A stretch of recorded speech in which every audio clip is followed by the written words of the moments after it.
Halo, aku Fatur. Halo, namaku Asti. Halo, aku Vino.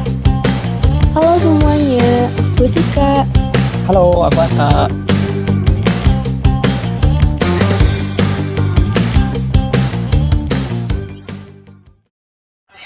Assalamualaikum warahmatullahi wabarakatuh. Nah, jadi kita dari kelompok 1 ini akan membahas tentang esensi di sebuah kegiatan gitu ya. Sebelumnya perkenalkan kami dari kelompok 1, saya Abdul Latif dan juga Adinda sebagai MC akan membantu jalannya pada hari ini. Mungkin kita langsung ke intinya aja ya. Yes. Nah, jadi pertama-tama kalian udah pernah dengar belum sih tentang yang KDM masukin ke barat? Jadi kalian pernah dengar gak sih yang program KDM yang terbaru yang di Jabar itu? Kita di Jabar sih sebenarnya, yang masukin anak-anak bermasalah ke barak ya, ke barak. Menurut kalian itu tuh ada esensinya nggak sih? Kayak kan pada akhirnya juga pasti keluarnya juga jadi mungkin bermasalah gitu untuk sebagian anak gitu. Coba menurut kalian gimana? Mulai dari atas. Oke. Jadi buat aku acara ini tuh beresensi atau tidak sih? Nah, itu tuh balik lagi tergantung dari orang yang menjalaninya. Jadi misalnya ada yang ini mah cuman sebentar gitu, cuman hukuman aja, ya mungkin nggak bakal masuk sama dia gitu. Tapi ada juga orang yang ini emang pengen ngedidik gua nih biar jadi lebih baik gitu. Nah itu pasti bakal nempel gitu ajarannya tuh, bahkan mungkin dia akan jadi pribadi yang baik keesokan harinya gitu. Oke, jadi kita tadi habis ngomongin kan kalau misalnya di programnya Kang Deddy itu pasti punya esensi tersendiri kan. Nah, kita juga sebagai siswa di sekolah itu pasti kayak punya kegiatan yang dia pasti punya esensi tersendiri. Jadi bagaimana suatu kegiatan itu dibuat kalau misalnya nggak punya manfaat kan. Nah, jadi aku pengen nanya ke Vino nih. Menurut kamu, kira-kira kegiatan di sekolah yang secara turun-temurun atau bisa dibilang kayak setiap tahun ada, atau bahasa lainnya insidental, menurut kamu kayak esensinya apa sih buat kita? Dan kayak gimana cara kita sebagai siswa habis menjalani kegiatan itu tuh dapat esensinya gitu? Baik, mungkin yang di sini kegiatan turun-temurun itu ada banyak ya, konteksnya luas banget, dan salah satu yang mungkin dapat diperhatikan saat ini adalah cara seseorang atau kakak kelas lebih tepatnya mengevaluasi adik-adiknya ya. Hal ini tuh bisa kita lihat sendiri di forum ketika seleksi buat anggota organisasi di sekolah, di mana masih banyak sekali terjadi para oknum yang dikala masa evaluasi yang mereka tuh kehilangan esensi utamanya, yakni mengevaluasi atau menganalisis kesalahan dan memperbaiki kesalahan yang telah terjadi pada suatu acara. Di mana forum evaluasi ini ketika dilakukan oleh para oknum-oknum ini, mereka tuh justru menyalahgunakannya sebagai forum marah-marah gitu. Dan ini tuh kan jadi salah satu hal yang sangat ditentang oleh KDM tadi salah satunya. Terus forum evaluasi ini juga kan sebenarnya esensi utamanya itu untuk memperbaiki suatu kesalahan yang kita lakukan supaya masa depannya tidak terjadi lagi, dan supaya acara kita yang saat ini bisa lebih baik dari yang akan datang gitu. Paling untuk kegiatan yang turun-temurun itu aja sih dari aku. Nah, menurut kalian itu sebenarnya apa sih kayak esensi acara tuh jadi gak ada esensinya tuh salah si pembuat acaranya atau si pembuat programnya atau sebagai si pesertanya yang mengikuti gitu ya? Aku ngikutinnya tuh cuma buat main-main atau gimana gitu. Kalian gimana? Nah ini tuh sebenarnya ya kalau kita kaitin sama teori sosiologi itu ada sebuah teori yang namanya teori fungsionalisme yang dia tuh dicetuskan sama Emil Durkheim. Teori itu menjelaskan terkait fungsi dari setiap tindakan yang kita lakuin gitu, dan ini itu dapat kita ambil contoh sebagai tindakan yang dilakukan secara turun-temurun tapi makin ke bawah makin gak ada nih esensinya. Nah kegiatan yang seperti ini tuh bisa disebut sebagai ritual gitu, yang artinya kegiatan ini tuh cuma bisa dilakuin buat hal-hal religius. Jadi gak mungkin buat diterapin ke semua sektor dalam bidang kehidupan. Terus ada juga teori kayak paradigma sosial, dimana teori ini tuh ngejelasin soal cara seseorang untuk memandang suatu perilaku atau aktivitas secara subjektif pada diri sendiri. Teori ini tuh sebutannya definisi sosial. Ya, jadi teori lainnya yang bisa kita kaitinnya sama peristiwa ini itu ada teori perilaku sosial, di mana teori ini itu sendiri membahas terkait sebuah peristiwa yang dilakukan secara berulang, dan peristiwa ini itu dilakukan secara berulang tentunya dengan esensi. Namun pada kasus kali ini, hal ini tuh masuknya ke ritual, jadi nggak bisa tuh kita kaitin sama hal perilaku sosial sebagai justifikasi untuk perilaku yang kita lakukan. Oke, jadi apakah ada pendapat lain? Apa sih? Ya sebenarnya kan tadi tuh Adi nanya kan kalau yang salah tuh penyelenggara atau emang peserta dari kegiatan itu kan. Sedangkan yang Vino jawab tuh cuman kalau itu tuh apa ya, esensi itu salah itu gara-gara penyelenggaranya yang emang kayak itu cuma ngejalanin hal yang emang udah terlalu atau kayak ritualisme gitu. Tapi belum ngejawab gitu kalau emang yang salah tuh dari peserta kegiatan itu kayak gimana kan. Oh gitu. Terus gimana dong kira-kira? Mungkin kalau dilihat dari sisi yang ikut dari kegiatan tersebut gitu atau sasarannya sendiri, itu bisa dilihat dari beberapa faktor juga gitu. Kenapa dia bisa nggak dapat atau nggak bisa menerima esensi seutuhnya dari kegiatan itu gitu. Yang pertama itu ada faktor dari rasa malas. Jujur aja nih mah, kalau kita ada program di sekolah, karena mungkin ada gitu secil ya adalah mungkin sejauh rasa malas gitu buat ngikutin kegiatannya, kayak apa sih ngapain aku ngikutin kegiatan ini gitu, kayak nggak penting gitu. Nah itu juga tuh jadi salah satu faktor pendorong kenapa si sasaran ini tuh nggak bisa nerima atau nggak bisa apa ya kayak sadar gitu esensi dari kegiatan itu tuh apa gitu. Terus tadi juga kan sempat di-mention bahwa kalau misalkan dari rasa malas ini tuh bakal bisa menimbulkan kayak rasa kita nggak peduli dan ngerasa kayak kegiatan itu nggak penting gitu. Nah itu juga tuh bisa mempengaruhi kenapa kita tuh nggak bisa nerima si esensi itu tuh secara utuh gitu. Jadi itu sih menurut aku salah satu faktor yang emang bisa mempengaruhi dari sisi sasarannya sendiri kenapa nggak bisa nerima esensi dari sebuah kegiatan.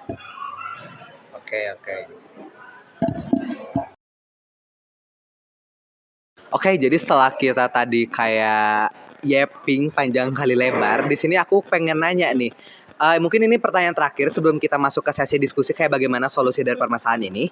Aku mau nanya, jadi menurut kalian kayak sebenarnya dari kita kayak tadi udah debat terus kayak ngomongin kayak esensi dari kegiatan di sekolah atau kayak esensi bahkan tadi barak-barak itu, menurut kalian tuh kenapa kita harus memahami esensi tersebut gitu, kayak emang apa sih kayak dalam kita mengetahui esensi itu ngaruh apa ke kita? Izinkan saya. Boleh? Silahkan. Adin belum ngomong nggak sih? Atau Udah. ya udah sah. Iya MC Kak. Langsung aja Adi nih. nanggepin juga dong. Ya, jadi menurut aku sendiri kenapa esensi itu penting untuk diketahui oleh seseorang. Jadi kan kalau kita nih semisal ngelaksanain kegiatan tanpa kita tahu tujuannya apa. Contoh, kita lagi sholat, tapi kita nggak tahu gunanya sholat itu apa. Astagfirullahaladzim. Itu kalau kayak gitu kan otomatis kita nih kayak mikir gitu. Selama ini kita sholat ngapain?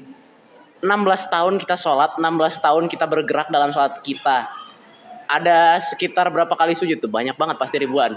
Nah itu kalau kita nggak tahu esensinya, pasti kita ngerasa kosong gitu. Dan kalau kita ngerasa kosong, kita bakal tersesat otomatis.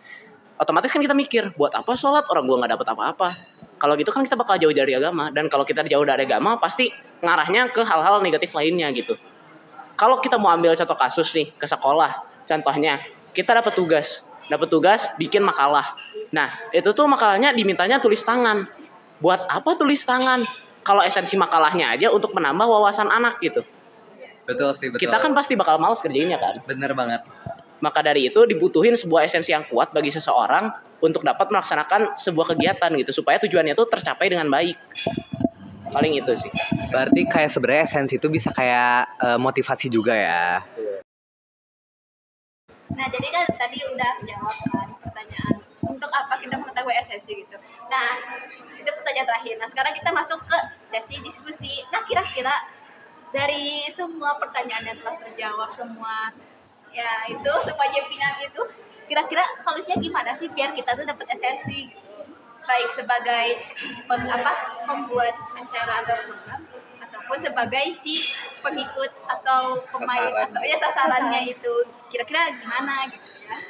Nah, siapa yang mau? Silahkan Andra.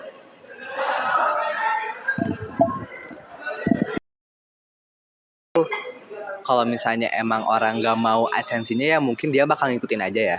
Mungkin karena sebagian besar orang di sekolah, kenapa dia tuh nggak dapat aslinya dan cuman ngikutin kayak jalannya acara, mungkin karena disuruh presensi sama OSIS. Enggak, ini bercanda. So, kita mengikuti acara-acara itu diiming-imingi kalau misalnya nggak ikut absennya dikurangi. Padahal itu apa buat parameter mereka. Yang ini bercanda. Tapi lucunya nih anak-anak OSIS itu ya, mereka tuh pengen parameter mereka terpenuhi dan salah satu parameter yang paling sering mereka gunakan adalah kehadiran. Makanya kan mereka pakai absensi kan. Tapi kenapa mereka milih itu? Karena mereka nggak mau buat ngeribetin hidup mereka gitu. Contoh aja kayak TTC gitu kan, yang harusnya meningkatkan kemampuan kewirausahaan, itu kan mereka pakai absensi karena mereka bingung cara ngukur orang-orang sudah paham atau enggaknya akan kewirausahaan itu gimana gitu. Maka dari itu kan mereka pakai hal sesimpel presensi, dan karena mereka menggunakan hal yang simpel juga, akhirnya pemahaman kita akan esensinya juga nggak terlalu dapat gitu. Kita jadinya mikir TTC itu cuma ya udah jualan mah jualan aja gitu, yang penting kelas kita menang.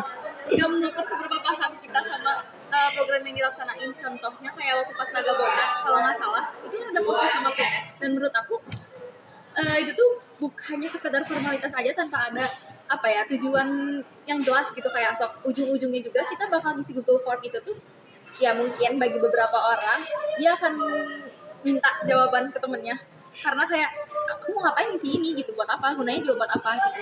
Jadi Dapat kayak nilai juga enggak ya? iya gitu, jadi kayak memang apa ya kayak presensi tadi, terus kayak ada post test dan pretest itu pun juga apa ya nggak ngebuat kita jadi makin paham gitu sama kegiatan itu tuh isinya apa gitu. Aku mana nggak paham. Boleh. Nah jadi kan kayak yang TTC tadi atau yang atau program-program yang lain gitu. Menurut aku sih kalau itu tuh salah dari penyelenggaranya sih. Kayak mungkin mereka tuh bisa lebih baik gitu ngasih tahu esensinya gitu, ngasih tahu tujuannya, oh biar kayak gini. Terus mereka tuh kan ada tuh faktor pendorong interaksi sosial, empati kan. Itu kok kan apa ya? Kalau bikin program kan ada interaksi antara yang buat program sama yang mau apa ya yang ngikutin programnya kan yang buat program tuh misalnya pakai empati dikit gitu ya. Kalau bikin program teh jangan waktunya tuh kayak TTC berapa tuh seminggu ya 2 minggu, gimana kita mau dapat esensinya kalau emang waktunya tuh secepat itu. Berarti kira-kira buat si penyelenggara ada nggak kayak sedikit solusi gitu selain empati atau empati aja gitu? Menurut aku empati aja sih, jangan ada kesenjangan dan saling gitu Ya, antara harapan dan kenyataan.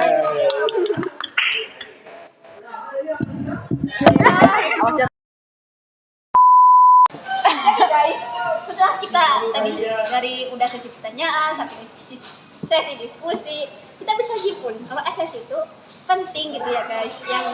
Yang paling penting itu pasti setelah kita apa ya mengikuti program, pasti kan kita dapat ilmunya gitu kan. Nah itu pasti akan bermanfaat gitu di kehidupan selanjutnya, maksudnya kehidupan kedepannya begitu. Terus membuat kita juga termotivasi gitu kan, seperti yang tadi di Vino kan cepat tadi yang singgungnya gitu. Nah, terus ada yang mau ditambahkan tidak, Fatur? Ya mungkin kayak sebenarnya kita sebagai pelajar juga, apalagi dalam kegiatan-kegiatan sekolah itu, kalau misalnya kalian itu apa ya, mungkin ini sebagai saran juga ya buat penyelenggara, kayak penyelenggara itu harus bisa memikirkan sebenarnya kegiatan ini tuh bisa dijalani dan kayak menarik gak buat sasaran. Karena kalau misalnya kalian punya kegiatan yang bermanfaat, tapi kegiatannya tuh nggak menarik, nggak akan dapat manfaatnya. Kenapa? Karena bahkan sasarannya aja nggak mau ikut gitu. Mungkin saran aku dari gitu. Oke, karena pertemuan hari ini sudah disimpulkan, saya Abdul Latif Fatur Rahman sebagai MC. Dan saya Dinda Siti Claudia sebagai MC kedua juga. Kami mewakili kelompok 1 pamit undur diri. Wassalamualaikum warahmatullahi wabarakatuh.